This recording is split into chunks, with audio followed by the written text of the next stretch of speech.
There is nothing more exciting for a fan base than to have a quarterback that's drafted with the number 1 overall pick. Okay, yes, okay, maybe top 10. The rest of those fans will go nuts over their respective quarterbacks. But when you have a franchise that drafts a quarterback number 1 overall, usually tends to change things for that franchise, just in terms from a morale level. People are trying to give him the benefit of the doubt, yada, yada, yada, for the most cases.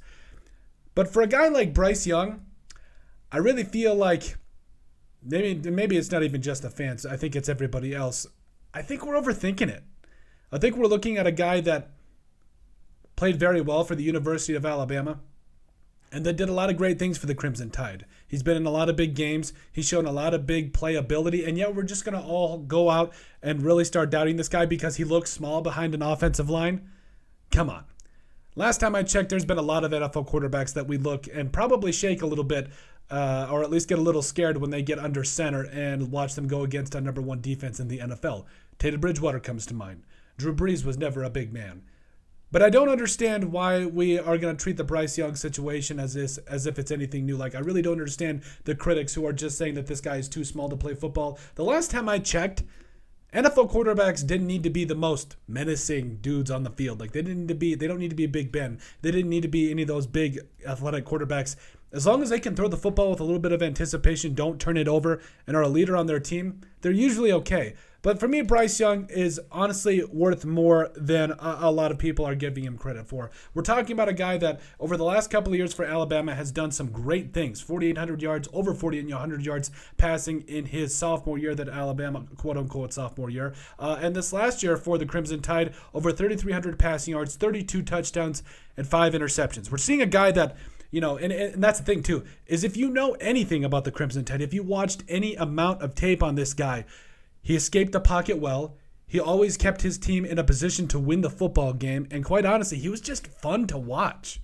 So I really think we're overthinking this in terms of what Bryce Young and his size and all that kind of jazz. I understand, you know, all the headlines. There's never been a quarterback that's drafted under 210 pounds or whatever it was that made it or whatever. There's never been that hasn't happened, apparently.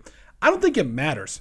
Can we just judge a dude by what's on the field, what we think he could potentially do for a franchise, and not necessarily judge him just because he doesn't necessarily tip the scales? I mean, last time I checked, that might be a good thing. I don't think we want him to be the hefty lefty out there. Rest in peace to him. He was an absolute legend. But overall, I don't think that you have to be a quarterback that is huge in stature. I think as long as you're a good leader, you throw with anticipation, you make good decisions, and your teammates like you, I don't think that's a problem. So honestly, I think Bryce Young is coming into a situation where he also doesn't necessarily need to start right away. The Panthers are stacked. I love their defense, and I think we're overthinking the Bryce Young situation. Tap the brakes, give this guy the benefit of the doubt before we really start casting aspersions or whatever the saying is. Because what's the saying go? It's not about the man in the fight, but the fight in the man or something like that. Like, come on, let's pump the brakes. Bryce Young, I think, is going to be a really good quarterback for the Carolina Panthers. And let's just stop with overreacting because it's not doing anything for anybody. And plus, we haven't seen him play an actual down in the NFL yet. So I got nothing but love and faith in Bryce Young, and I think he's going to do some great things for the Carolina Panthers. But let us know what you guys think. Make sure you guys like, subscribe, and comment down below. Thank you guys so much for all of your support. We love every single one of you. But at the end of the day, let us know what you guys are thinking about everyone overthinking the Bryce Young situation.